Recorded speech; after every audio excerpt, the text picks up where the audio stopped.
All right, it's noon on the dot. We have started recording the session. I know some folks may have classes ending at 12:10, but we can get started. We will do introductions. We will do some housekeeping, logistical stuff. We just want this to be a highly interactive exercise. You know, it's not just us for presenting to you any questions that you may have about the blue booking exercises portion, especially, or petition in general, any other topics. Feel free to use the chat window, or I think there is a raising hand option, if I'm not wrong, under the participants button.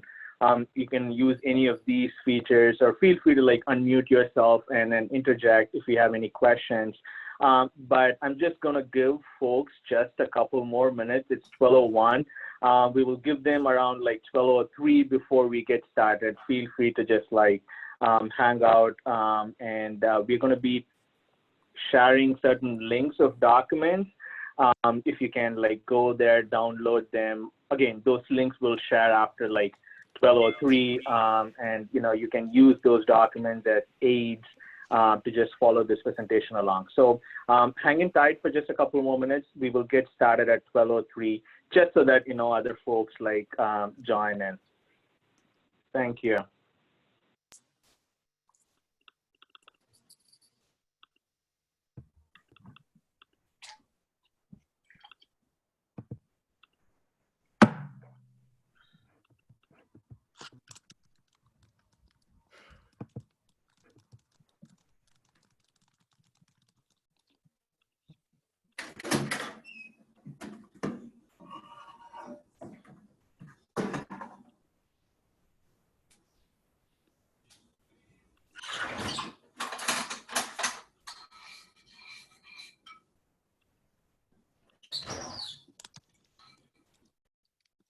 Oh, I just see a question. Sure, why not? Valkyrie, do you want to take this? I don't know if you see the chat window, a question from Sarani. Maybe just a quick minute or two to just explain that before we kickstart the blue booking session. Absolutely. So I am in the Federal Immigration Litigation Clinic as well as JLI. The two are both, they take a lot of time to do well. I think that clinic takes a lot more time than journal, but in general, for example, sometimes due dates do intersect. You'll have a student note due, and you'll have various deadlines throughout the year for your student note. And at least my clinic supervisor was very flexible with me. And like when I said, I have my student note due this Friday, can we change this deadline? My clinic advisor was really flexible about allowing me to change that deadline. So you just kind of have to communicate with your professors. And you can definitely do both. A lot of people do. Thank you, Valkyrie. I think it's 12:03. We can get started. We're just going to do a very brief introduction. Again, my name is Naveen Ramalingam. I'll be the incoming editor-in-chief for Volume 39 for Journal of Law and Inequality. I'll let Abby and Valkyrie do their introductions. Oh my. Great. Hi, I'm Abby. I am the executive editor of JLI currently for the next volume, Volume 39, that if you join us, you'll be working on next year. Yeah, is there anything else I should add at this point? Or? No, I think, you know, that's brief, so we can move on to Valkyrie and we'll get started. Hi, I'm Valkyrie. I am going to be a managing editor next year. Awesome. There's going to be one more person joining us from JLI. Her name is Abby Hansen. She's the lead managing editor.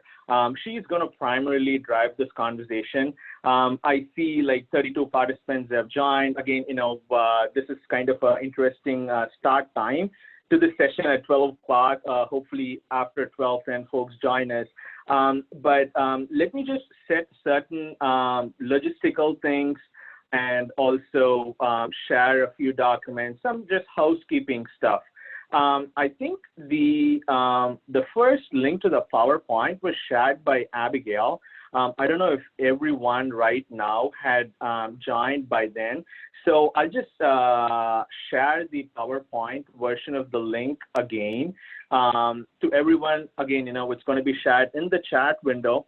Let us know if you're unable to download this for any reason. We would advise you download these following documents on your desktop, specifically for Word document, because we had made some changes to Bluebooking exercises, like corrections, if you will, using the Word document, and it may not be as perfect as like a Google Docs if you were following along there.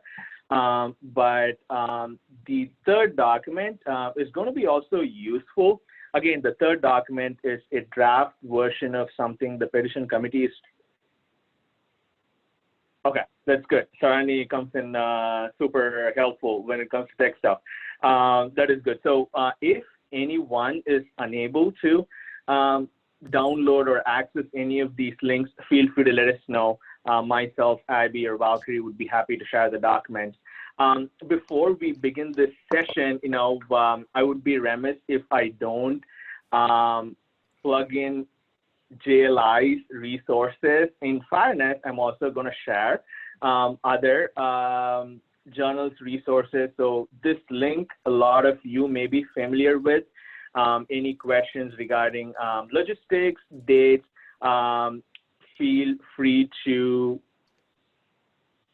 go to this particular link where you can access all the journal's resources. The journals have either videos or guide.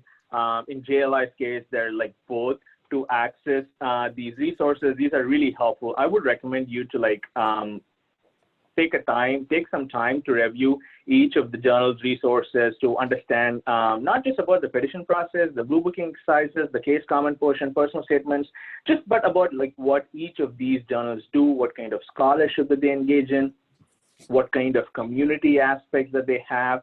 And let me also share a resource that JLI has put together. And I would love for everyone to have access to these resources. There's a lot of thought and effort that went into drafting this. Again, props to Abby here for putting this all together. We have useful exercises for bluebooking. We have some advice on taking just a general self-guide during the entire process. Case comments, Bluebook. We have a few examples as well, how one would work through the source sheet. There are also some Bluebook templates, if you will, that have a entire exhaustive list of all the Bluebook rules that are present. And I'm also going to plug the upcoming couple of Bluebooking sessions. There's going to be a diversity Bluebooking session on April 17th during the lunch hour, 12 to 1:15. This is something that is new for this year. We didn't have one Bluebooking session, diversity Bluebooking session last year. But from my personal experience, I'm also going to give a plug for another Bluebooking session that I found to be personally useful. That is the WILSA Bluebooking session. Again, all those dates are on the minnesotalawreview.org about membership link that I shared. And I see Abby Hansen has joined us. Thank you so much, Abby. I'll let you briefly introduce yourself, and then we can, if you would like, kickstart the conversation. I will quickly make you the co-host as well. So you can get started with the presentation. And as I told the participants before, it's currently being recorded. Great. Yeah, I'm Abby Hansen. I'm the lead managing editor at JLI. And yeah, as Naveen probably said, we're going to be talking just about bluebooking and bluebooking for the petition. I'm going to pull up the PowerPoint. Have you guys chatted the sources yet that people can download? You have? Okay, cool. So just making sure everyone downloads that.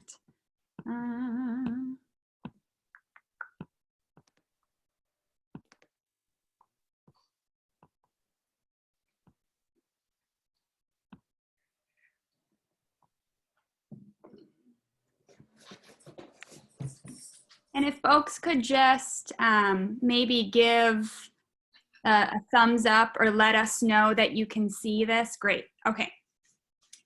So Blue Book session.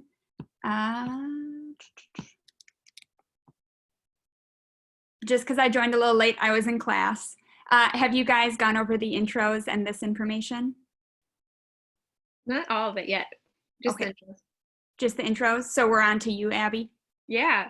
Okay. So when I started this time last year, I was confused why we were paying so much attention to the Blue Book, because it seemed to me like sort of secondary, but just talking about like why it's really important and why we're focusing so much on it. A lot of what staff members will be doing when we're going through the articles that each journal will publish, we'll be going over citations. And so the Blue Book just is, even though it's not perfect, it is what we have is the best way to make sure all citations are consistent and looking professional. So once you're getting more familiar with the Blue Book, you'll probably have some complaints about like how some things are a little ambiguous, but I think it's kind of a work of art, even though it's sort of not perfect. So yeah, it's just important to for journals that we just keep everything professional and consistent in the citations. So that's what this part of the process is about. Abby, can I interrupt for 1 sec? Sure. I accidentally hit the wrong PowerPoint up, so just everyone, I'm going to download the new one, pull it up so we're all on the same page. Apologies. It's all good.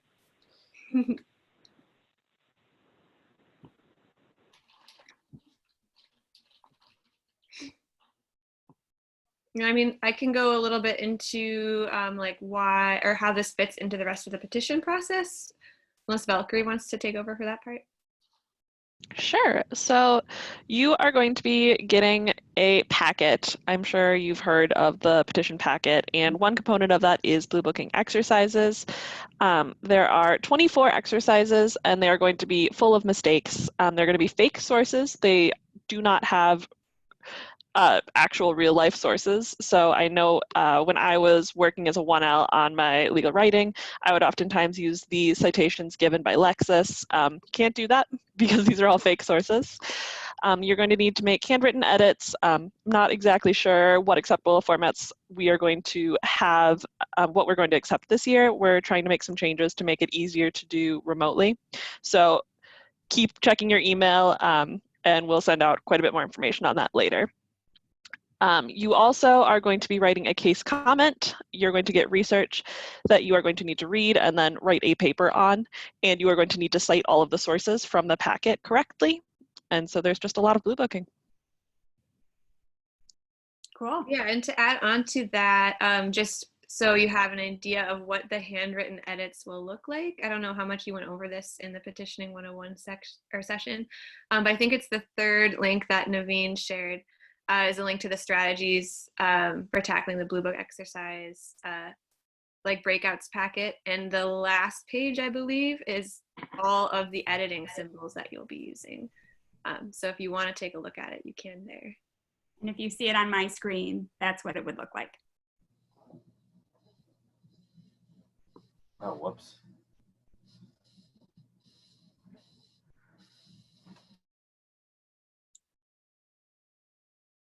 Okay, great. So I think we'll just move on then to general tips. If everyone else is done talking about those introduction things, great. So general tips for Blue Booking, and maybe you guys heard this at the Petition 101 if you attended yesterday, but you want to tab your Blue Book. Here is a picture of my Blue Book. I also have it physically right here, but that's how I tabbed it. Pretty simple. You just sort of insert your tabs where the rules and the tables are. The reason pretty much everyone recommends tabbing your Blue Book is because you often flip back and forth between rules and tables. And we'll talk more about the rules and the tables today, but tabbing it just saves you time so you don't get frustrated trying to find Rule 19 in the midst of all your work. I know folks recommend that you tab the Blue Book before the petition period starts. I did not do that. I tabbed my Blue Book during the petition. It doesn't take a long time, so great if you can tab prior to petition, not a big deal if you can't. Also, when you are utilizing the Blue Book, ignore the blue pages, so the pages right at the beginning of your book. Those you may have used for your legal writing course, but for journal life, academic legal writing, you focus pretty exclusively on the white pages and the tables in the back. So just do not use, I think it's pages like 1 through 56. Instead, just use those white pages. That's what is used for academic legal writing. Yeah, and one thing I did to help not focus on those is I just used a binder clip on those blue pages up through 56 and clip them out of the way, so I wouldn't even open them. I don't know if that would be helpful for people, but that's an option too. There's also a few different ways to access the Blue Book. Many people may have the physical copy of the Blue Book, but I also know there's an online version for purchase that looks something like this. Valkyrie and Naveen, I know you both have access to the online version. Do you have any comments on pros or cons? I really love the online version because there's a search feature, so you can search things, and I also never tab my Blue Book because it's already tabbed for you on the side there, basically. It costs money, is the downside. Yeah, I would second that. I am personally not a hard copy person. I never even bought like a hard copy of Blue Book when we were asked to like buy it. I just bought like a 1-year subscription of like Blue Book. If I'm not wrong, it costed around like $30. So that came to me until the end of the petition period. And as Valkyrie said, you don't have to do Blue Booking. I'm a Control F guy. You can have search options. Like for example, you know, if I'm just giving a hypothetical scenario, if you see a Bible source coded in the Blue Book, all I did was go search Bible and voila, you know, there's a rule that talks about Bible came up. So there are some advantages to it, but again, you know, it's highly personal, subjective. You know, take it with a grain of salt. Great. I know there's also a PDF version of the Blue Book sort of floating around just students' sort of desktops and emails. Naveen, you had said if people have questions about this PDF Blue Book, they can chat you or email you. Yeah, absolutely. You know, this is one of the worst kept secret in the journal circles at Minnesota Law, right? There is a PDF version of the Blue Book 20th edition available. You know, folks can Google online, but you know, it's ethical, legal, gray area implications. If you're not someone who doesn't have a hard copy, or you know, you cannot you know, buy a 1-year subscription, but you still would like to use an online version, Google. If you're not able to get hold of it, feel free to drop me a note. You know, we'll discuss it. Great. And the PDF version is also Control F searchable, so that is a nice feature of the PDF. That is correct. Okay, so we are today going to do a very brief overview of the rules contained in your Blue Book. You may be aware of some of them already from legal writing, but there's 21 rules. So we are just going to do like a really broad look at them. We are not going to get to every detail of every rule or even close to that today. So when you do complete your Blue Book exercises and Blue Book your case comment, this is definitely going to take time from you to sort of look at the Blue Book, figure out the rules a little more in depth. But today we just want to give you, again, that broad overview and make sure that you're aware some of these rules exist and maybe how the rules would interact with one another. We also, again, provided this PowerPoint so you guys can refer back to it.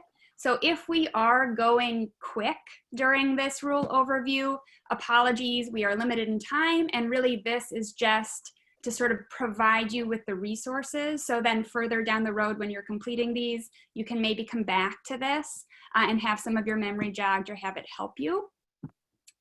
And as Valkyrie said, feel free to chat them questions. Valkyrie, Naveen, and Abby are going to be in charge of answering that GChat while I'm chatting out loud. Also, if we do not cover a rule today, I think we skip a few. That is not because they're not important or they won't show up. That's just because we've chosen to use our time today to focus on the rules that are more prevalent. So just be aware if we skip something, that doesn't mean you shouldn't use it in your case comment or it doesn't appear in the Blue Book exercise. Okay, so getting to the rules. You can see on your screens, hopefully, that we have divided the rules into 2 different categories. On your left-hand side are rules 1 through 9, and these are rules that apply to a broad variety of sources. So capitalization, abbreviations, typeface, those are things that apply to cases, those are things that apply to statutes, those are things that apply to UN documents. So the 1 through 9 can be used on a whole bunch of type of sources. Whereas the rules in the right-hand column, rules 10 through 21, those are rules specific for sources.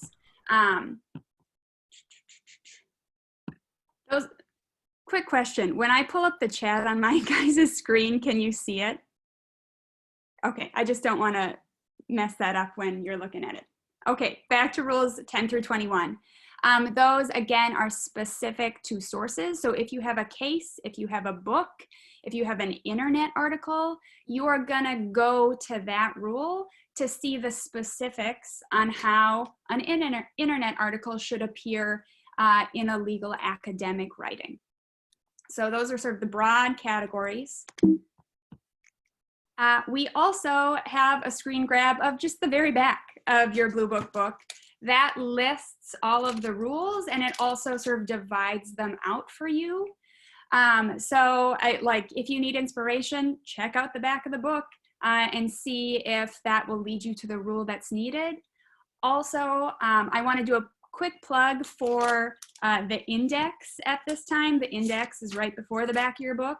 I often, when I was stuck last year during the Blue Book process, I would maybe like look up an institutional author or look up a word that I saw in the Blue Book exercise. I think maybe last year there was one about the FCC, and I just really did not know how to cite that.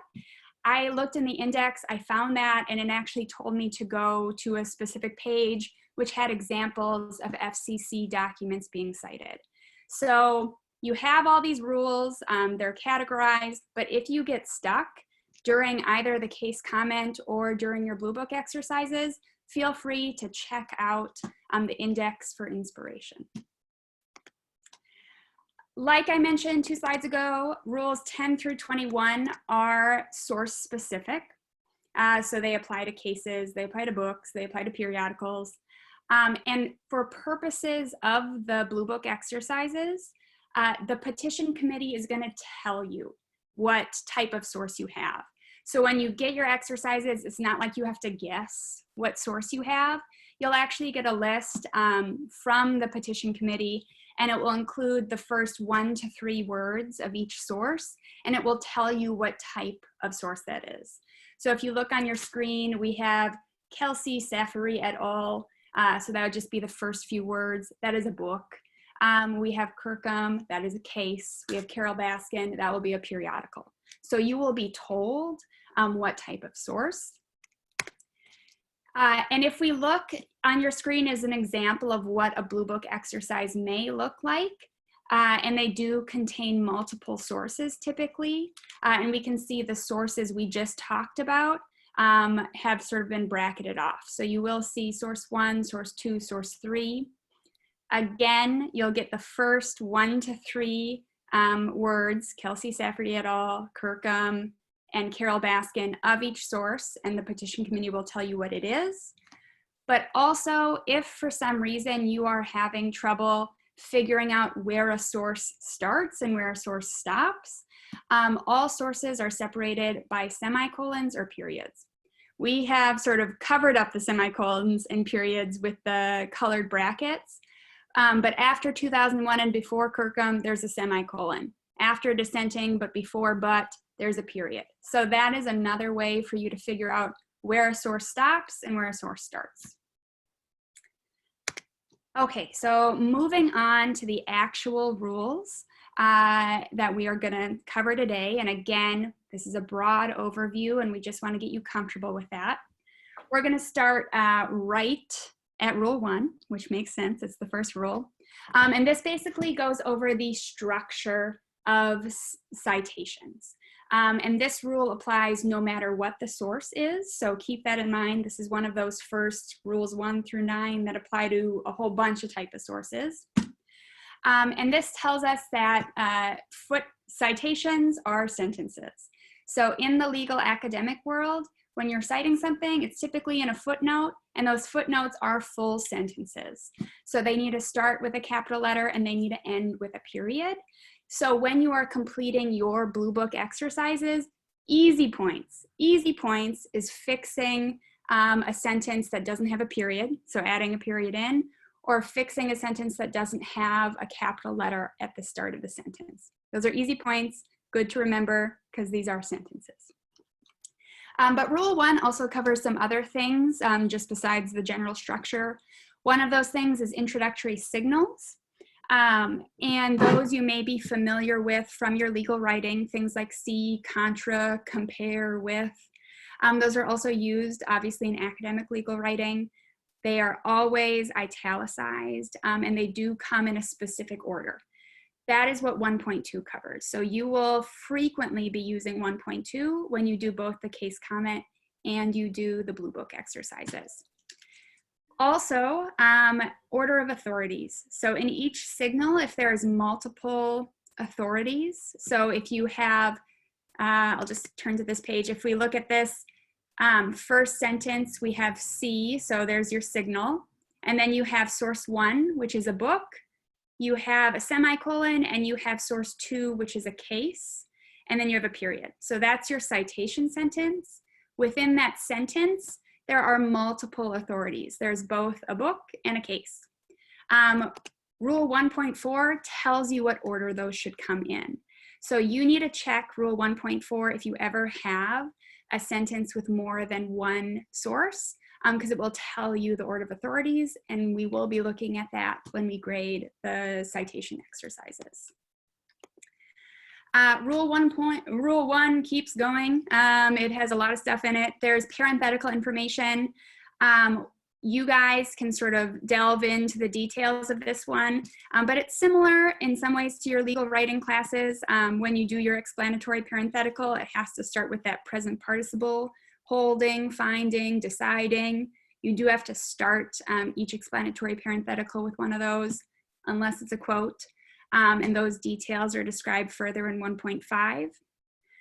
Also, if you have multiple parentheticals that appear after a source, so if you have a case, and then in parentheticals you have an explanation, and then in parentheticals you also have something that tells you it was a dissenting opinion, and then you have something else, all of those parentheticals need to be in a specific order. So just like we saw 1.4 talking about order of authorities within a sentence, there's also an order of parentheticals that you have to pay attention to. So whenever you see multiple sources in a sentence, multiple parentheticals, the order of those should be popping to your head as something that you need to check, and if it's wrong, you need to fix. Rule 2, pretty straightforward. This is typefaces. There's 3 ones used in legal writing: ordinary, italics, and large and small caps. Just a quick note, italics in footnotes of academic legal writing, case names are not italicized. And this may be different than what you've learned in legal writing. So just be aware, Rule 2 tells you, hey, cases need to be not italicized. And that's often tested in the Blue Book exercises. So I would just make note of that whenever you see a case. Rule 3, this is titled Subdivisions. And one of the more important things to take away from Rule 3 is Rule 3.2a. And this tells you how to deal with pages when you see them either in your case comment or in the Blue Book exercise. Blue Book exercises will most likely include pinpoint citations that cover multiple page ranges. Your case comment may also include pinpoint sites that cover multiple pages. If you have that, and if you get into triple digits, so page 135, you can drop all but the last 2 digits in that range of pages. So we see below the example of 134 to 138. In legal writing, legal academic writing, that becomes 134 to 38. So you got to drop that last digit. And then an important aspect of this that is slightly different for the U of M than for just the general Blue Book. On the top of page 73, the Blue Book tells you that you could separate these pages with a hyphen or an en dash. No, you cannot do that. All 4 journals at the U of M exclusively use en dashes to separate your pages. So do not put a hyphen between page ranges. We will be looking for that on the Blue Book exercise and in the case comment. You want to separate them with an en dash. Rule 3 also just tells you some stuff about sections and paragraph symbols and the spacing. That's pretty straightforward, so I'll leave it to you guys to explore that when you complete the exercises. Rule 4, short citation forms. This is going to be probably mostly used for your case comment, I want to say, as opposed to your Blue Book exercises, but it may appear in those as well. For your case comment, just ignore that infra exists. Don't bother learning anything about that. But you can use supra in your case comment. And I don't know if it was gone over in Petition 101 yesterday, but just so you are aware, supra is used to refer back to prior things footnote-wise. So if you're writing your case comment and you're on footnote 32, and you want to use the same source you already cited in footnote 12, you can, in footnote 32, supra back to footnote 12, and it will tell your reader to sort of check back for that citation. So it's just sort of a space saver almost. But there are certain things you cannot supra to, and that list is in 4.2. So also be aware of that. Rule 5 is quotations. As a journal staff member, this is often used. I run across a lot of quotations when I'm working on editing the articles. For your petition purposes, you'll probably get 5.1 perhaps when you're writing your case comment. I don't know how much it's going to appear in your Blue Book exercises, but you will likely encounter quotations of some sort in your Blue Book exercise. And you'll just want to be aware that any alterations to a quote or any omissions do have specifics or punctuation that has to go around them. And you can find that in Rule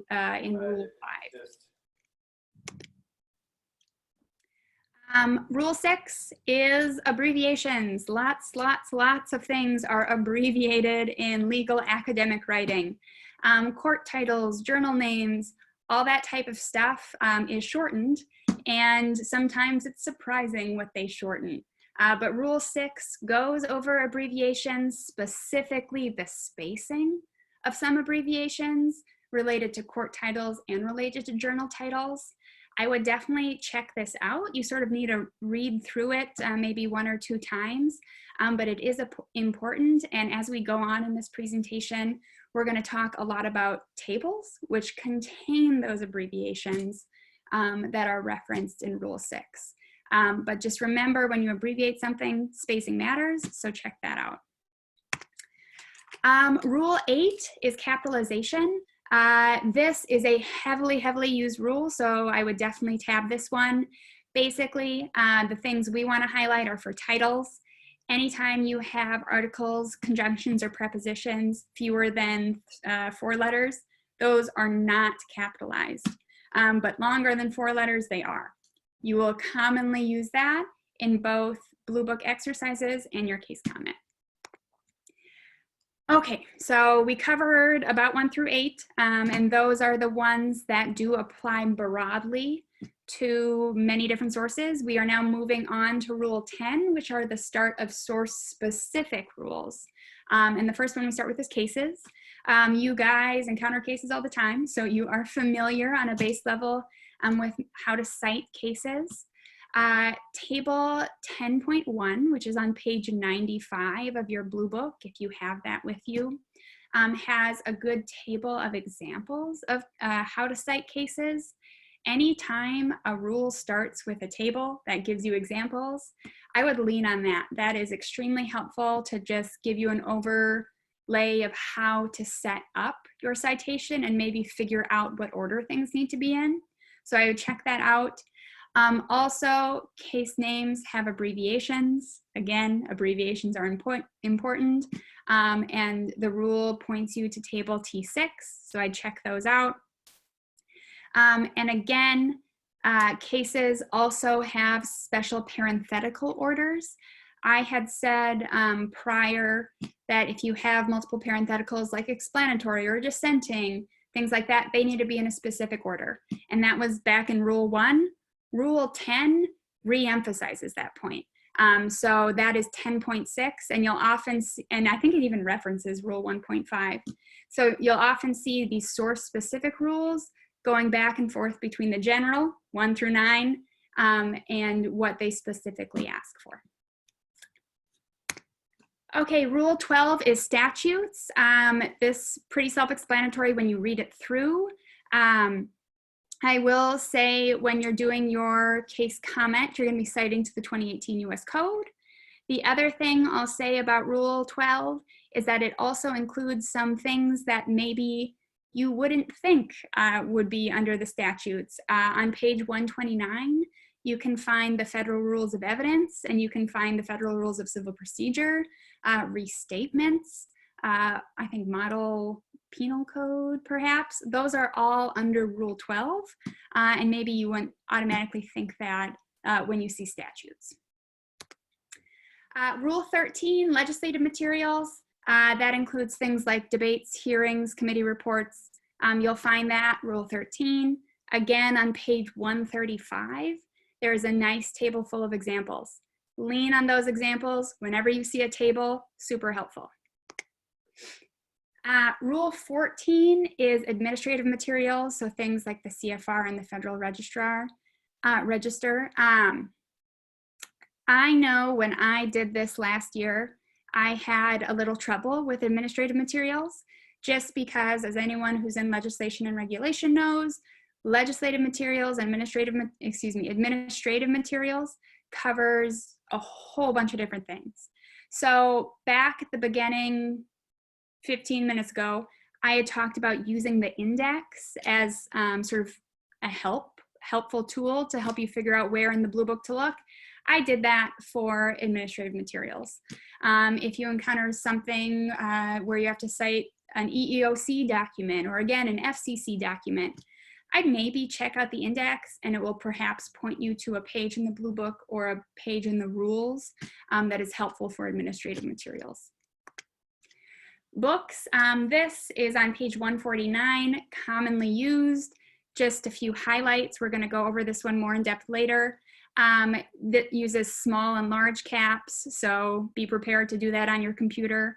Also, 15.1 goes over how to deal with authors. This is commonly referenced in other rules. So periodicals also uses 15.1 to tell you how to cite authors. So you may even want to tab 15.1 as its own separate thing because it is cross-referenced in many rules. And also just be aware, I think Naveen gave like this example too, things like the Bible or things like Shakespeare, sort of big works, actually have their own specific cite sources. Cite rules. So those are housed in Rule 15.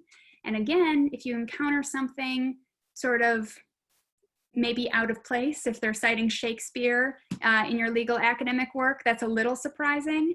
I would maybe check out the index, see if there's a specific way to cite Shakespeare or whatever it is that maybe seems a little out of place in a legal academic writing.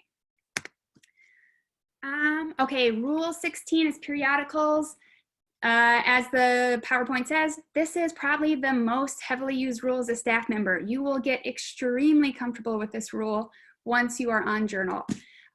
We're gonna, again, go more in depth on this when we do exercises, but just to highlight, Rule 16 uses all three typefaces, which is sort of fun. So you get to do ordinary, you get to do italics, and you get to do small and large caps. So very fun, but we'll go more in depth on that. Rule 17, we just want to have you guys aware that it exists. This is for unpublished sources, speeches, dissertations, letters, press releases, forthcoming journal articles. I know this past year as a staff member, I actually had to cite a forthcoming journal article. So just be aware, it's there. Rule 18, again, as a staff member, this is in real life one of the rules you'll commonly use because so many things do appear online now. And it does have a lot of different subcomponents. This is maybe one I'd like take a sec to just peruse and try to figure out the organization of. Specifically, Rule 18.2.2 holds a lot of information that's helpful. Also, on page 178, there's another one of those example tables. So, like I've said previously, if you see an example table, lean on that. It is helpful to just get an idea of the structure of something that you wanna cite. And then the final specific rule, source-specific rule that we were going to cover and briefly is just foreign and international sources. Foreign materials are a specific country's laws, whereas international materials are things from the United Nations or another international body. Like administrative materials, which was Rule 14, Rules 20 and 21, I had a little trouble with last petition period just because you don't often cite that stuff, at least not in first year legal writing. So I, again, would go to the index if I had trouble with something, and the index sometimes could provide me guidance and tell me what table to go or what rule specifically, 20 or 21, to go to. So I would suggest checking out the index for one of these. Finally, there are rule overview, or excuse me, there are tables. I had mentioned these. Every rule, when they use a table to abbreviate something, tells you what table to use. Tables 1, 6, 10, 12, 13, commonly used, but there's more than that, and the rule that you use will tell you what table to use. Okay, I am going to move on to the exercise. Does Valkyrie, Abby, Naveen, anything to add about rules that I missed? When I was doing the blue booking exercises, I went through those main rules, one sub-rule at a time. So I would look at something like 1.5, and then I would go through each of the 24 exercises and look for parentheticals and put those parentheticals in order. Then I would read the next rule, because you just can't keep all the rules in your head. Maybe you can. I certainly can't. Nice. This is not any rule specific, but if there is one takeaway from having done this exercise for me is, if you have time, spend at least 15-20 minutes just going over the blue book. If you have a hard copy, just try to get a feel of where each of those rules are. At the end of the day, this comes down to how you can access those rules, and whether for those given source, you're able to find a particular rule that you can access. If it's online, just feel free to search and play around with it. The key skill is, again, coming down to like how we are able to use the rules, tables, how we are able to access them and find an appropriate rule. So that kind of helped for me. Cool. So in our time left, what, about 30 minutes, we are going to try to get through an example. We're going to walk through one together. And then once we're done with that, we are going to put an example up for you guys to try. So then you can figure it out, but we will be available via chat. So this is the exercise we are going to walk through together. And this is what an exercise typically may look like on your Bluebook petition process. Each exercise contains 2 to 4 sources. So it could have 2 sources, it could have 4, it could have 3.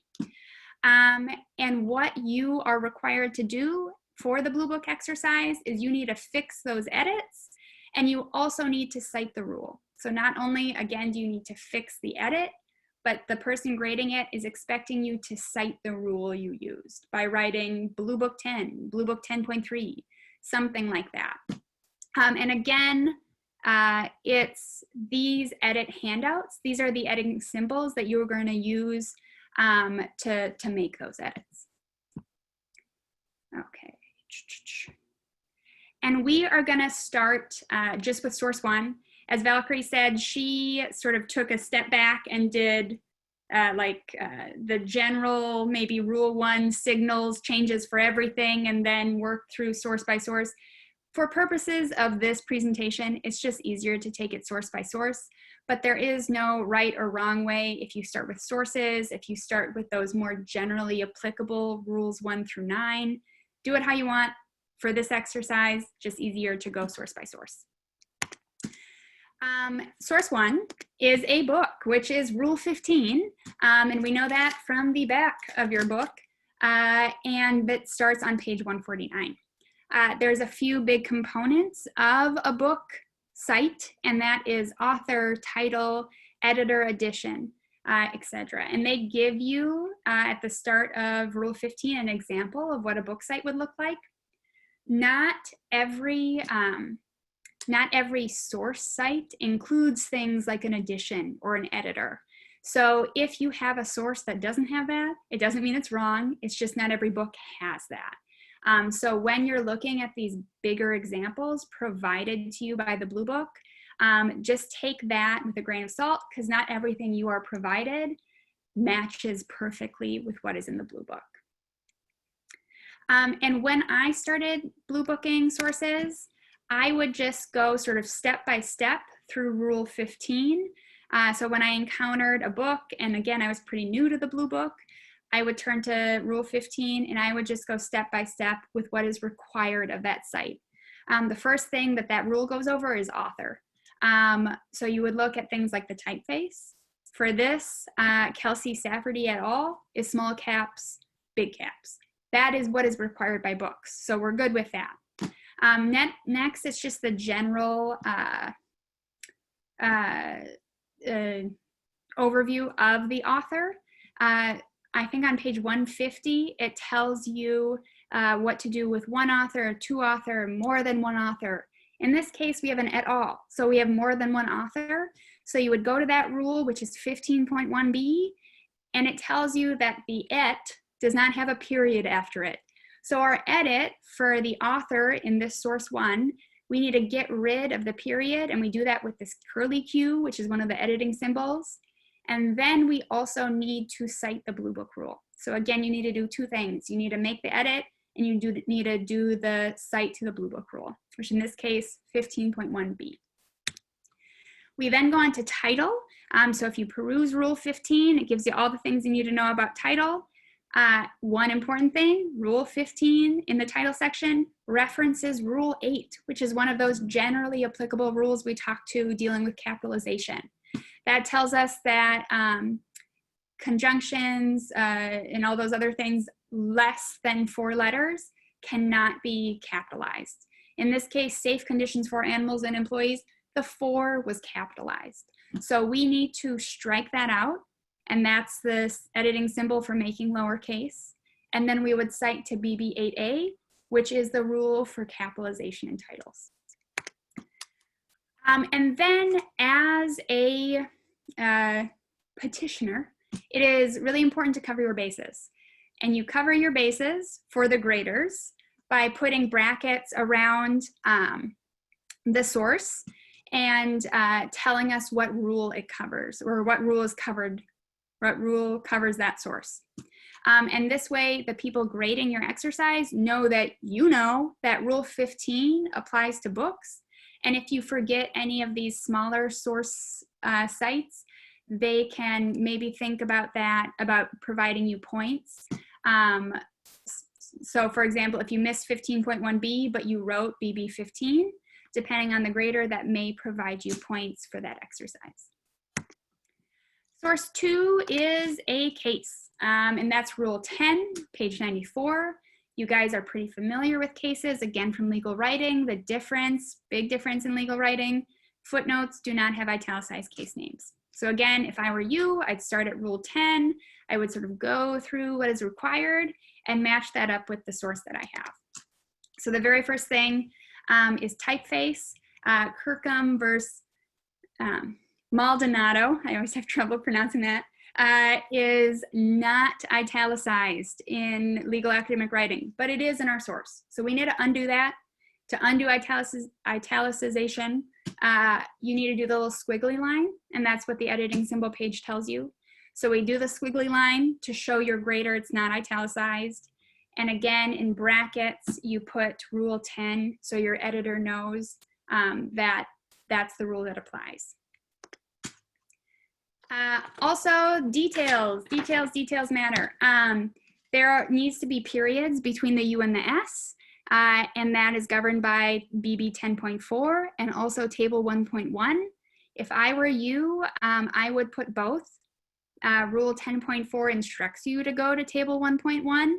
I would put both, but I know sometimes graders would accept just the table or just the rule, but if you can, try to put both. But again, you get that the US needs periods between it by just sort of going through the rule and like looking at all the details. So it is a detail-oriented thing. Next, we're on to parentheticals. As you can see, this source has 2 parentheticals. We have a citing and a dissenting. If we go to Rule 10.6.2, we see that things in parentheticals, the same type of source cite, so Rule 10 applies within parentheticals as outside of parentheticals. That means it cannot be italicized, the case name. So we have to unitalicize, which again is the little squiggle line, and cite the rule. Same thing with Kennedy dissenting. 10.6 governs that. Dissenting is not italicized. So we need to unitalicize it, cite the rule, and then we're not done because there's lots of details in these. So you need to closely look. And in this case, justice needs to be, or it needs to have a period behind it. And it didn't before, it was just a comma. So you need to insert a period behind the J, and you get that from BB9. So again, it's all about these details. They seem small, but that's what you're going to be graded on. And that's what we expect you to pay attention to as staff members. The final thing, I think, the final thing for source 2 is the order of parentheticals. Again, I mentioned anytime you have multiple sources in a sentence, anytime you have multiple parentheticals, you need to check the order of those. In this case, we have a citing and a dissenting. Rule 10.6.3 or Rule 1.5.b tells us they need to be flipped. It doesn't matter. Both of those rules apply, either 1.5 or 10.6. So your grader would give you points no matter which one you cite, because they both do apply. So sometimes you do have multiple options for the rule you cite. Choose the one that you think is most applicable to this scenario at issue. Finally, source 3, this is a book, or nope, this is a periodical, I lied. This one, we have authors' names, we have titles, journal numbers, pages, date of publication, general aspects of the periodical. So again, cover your bases for grading purposes so your grader knows that you know that Rule 16 applies. Put brackets around it, do BB 16, and then for your first few times, just go through Rule 16 and see how this needs to be changed. In this case, the author is fine. Carol Baskin, for editing purposes, is fine, but the title is not fine. Low quality, Tiger accommodations and other reasons to close. If we go through that, accommodations is possessive. Do not forget regular grammar, do not forget regular spelling when you go through these. Accommodations in this case is not possessive, so you got a curly Q, delete the apostrophe. Just so you guys know, for grammar changes or for spelling changes, you do not need to cite to a rule, because there's no rule that tells you make a spelling change. You just do that. Also, we go back to Rule 8, again, capitalization. and should not be capitalized. One of those heavily used rules. Finally, if you just sort of go through Rule 16, you'll see journal abbreviations and journal names are a big deal. And in this case, we have the UCLA Law Review. Previously, we had all these periods between the U, the C, the L, the A. Those shouldn't be there. And we know that through rule, I think it's 16.4, tells you to go to table 1013 or T13.1.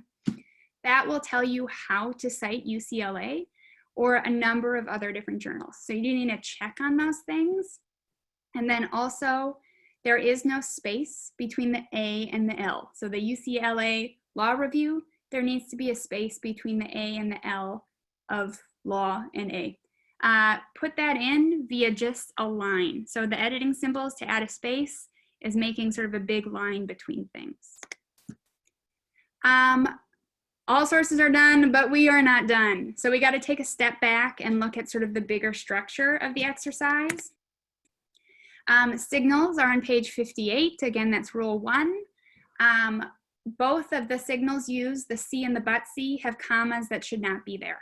So we have to curly Q those away and cite BB 1.2. So when looking at these, don't forget these bigger exercise aspects that apply to sort of all sources.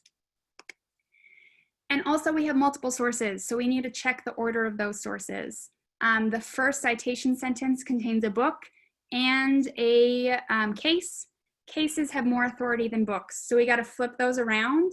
And we do that sort of through this cumbersome process where you draw a line over the first source and then cut down where you want to flip, draw a line under the other source. A little cumbersome, a little ugly when looking at your page, but that tells your grader that you want to flip those.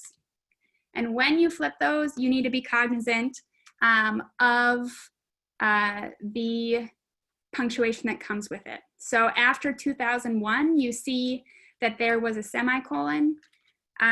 Details matter again, and when you flip this, you're also flipping the semicolon, and thus the semicolon would now end the sentence.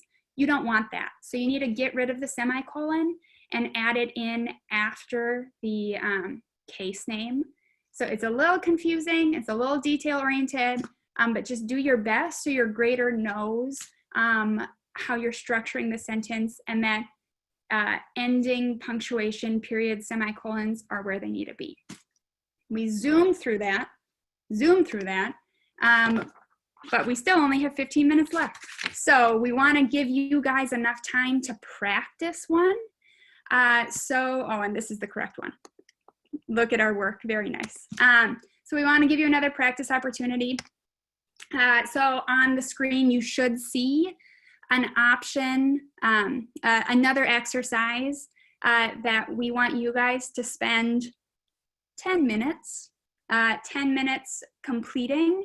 We are all here for G-Chat, Zoom chat, so let us know if you have questions.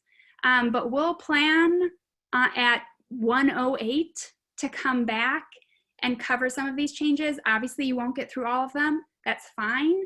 We just want to give you a chance to apply some of these and ask us questions while we're here.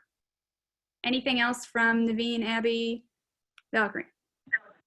No, that was great. And after we come back and go through it, we'll also have 5 minutes open for any questions people want to ask over Zoom Live or over chat, and we will finish it with a few housekeeping stuff. Thanks, Abby. Yep. Yeah, thank you so much. Yeah. I was just going to say it takes a while to get used to using all the copy editing symbols in like such a small space. So I had like extra copies of the exercise so I could copy over my edits in a clean version. And it looks like I just use like a red and a blue pen. I wasn't that picky, but erasable is nice.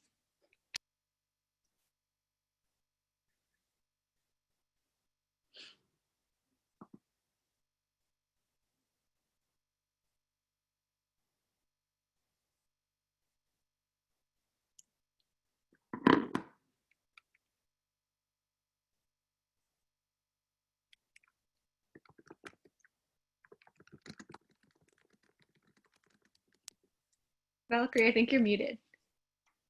Thank you. Weird, thought I clicked unmute. Pilot frictions are definitely the best option, and as small of a point as you can get, 0.5 is what I found. They're really great pens. I actually fell in love with them after petitioning with them, and I had them on my Christmas list as pens to take notes with. They're great to write in books with.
One of the reasons that Abby chose to make the slides with the handwritten lines on it is so that you can see how crowded it is.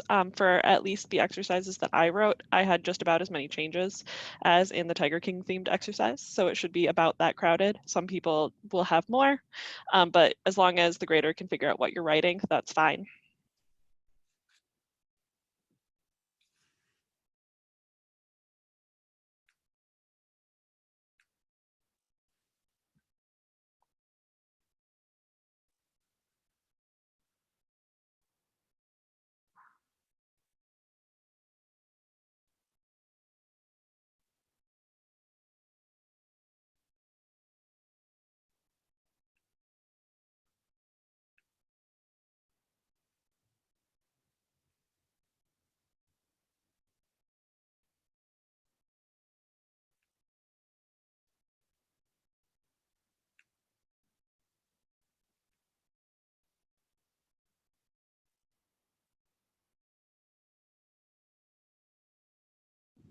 There are two ways you can use that editing symbol. That's the line down line to show flipping. You can also do a 1 and a little tiny circle in front of a source, and then a 2 and a little tiny circle on another source, and just like show the order there. So you'd want to put them in order. So like if you had 3 sources and they are in order 1, 2, 1, 2, 3, and you want them to be in order with this one first, and then this one, and then this one, you would go 1, 2, 3, if that makes sense.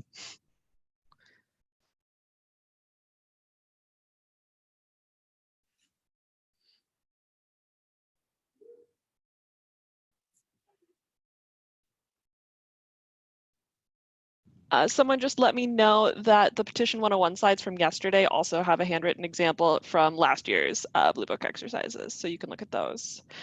Also, one thing to note is that some journals do require the handwritten edits for their actual journal when you are a staff member, and some do all online edits. So we are not online, but Word document edits. So we can't show you any from JLI because JLI does not require the handwritten edits anymore.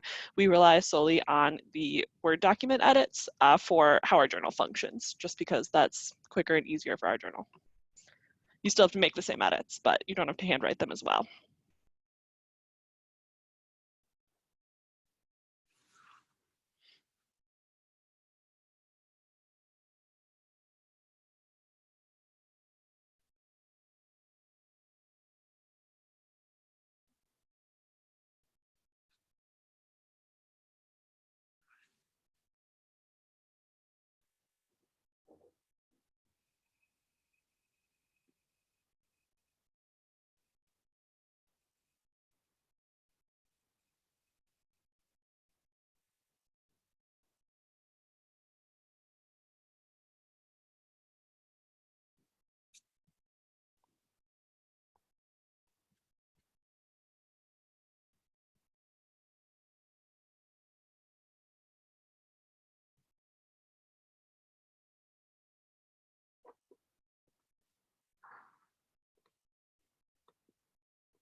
Oops. I think we are going to get back into it. And this, like 10 minutes is obviously not enough for you guys to complete this. I think it took me like at least an hour per exercise, probably more when I started. So we're not expecting you to have gotten through much, but we wanted to give you a chance at it. Oops. Just to go back, the first two, fictional freedom and Minnesota statute, are statutes. So that's Rule 12 that you would be looking at primarily. The Louise Erdrich one is a periodical, and the Roxanne Gay is an internet article. So periodicals are Rule 16, internet articles are 18. You can see that we've gotten our points, at least in some sense, by bracketing and covering our bases for those sources. For the first source, a lot of the edits were focused on spacing or some of those en dash between pages. You also see that we used, right by the Minnesota statute one, these hashtags. Hashtags around words are how you make something small caps. So just heads up, Minnesota statute with 2 hashtags on it is small caps. We also, and I say that's the majority of what we did for statute, or for the first 2. For the Louise Erdrich one, we had some issues with the authors. We had 2 authors, but we need an ampersand, not an and. Even though it's a periodical, periodicals reference 15.1, which is authors in the book section. So that's the rule we cited. We also, again, see some capitalization issues from the prairies of Willa Cather. Things need to be capitalized there.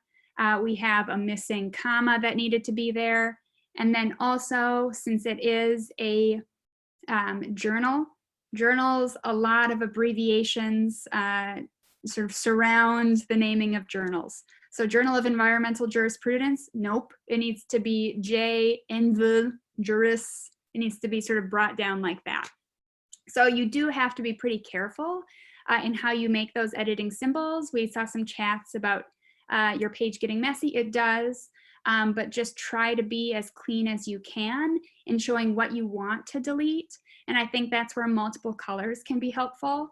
I don't think you need as many colors as are on this page, but maybe 2 would be good. And then for the last source, the internet article, that's BB18, excuse me. And there's not a ton that was wrong with that. Mostly it was the small caps, good reads. So the title of sort of the overarching internet page needs to be small caps. And again, those are the hashtags. And then there's the order of the site. The date needs to be before the URL. And I saw a chat sort of about switching things. And yeah, that's another example of using that below the line and then make a little X where you want to flip above. It's cumbersome, it's not that clean, but it is how it's done. Valkyrie mentioned you can also do the 1 and 2. You can see that technique also being used on this. When we take a step back for sort of the more general rules 1, rules other, or I think it's mostly 1, rules 1 and 2, as far as signals and order. BB 1.3 tells us that a cite sentence that starts with C needs to precede a cite sentence that starts with compare.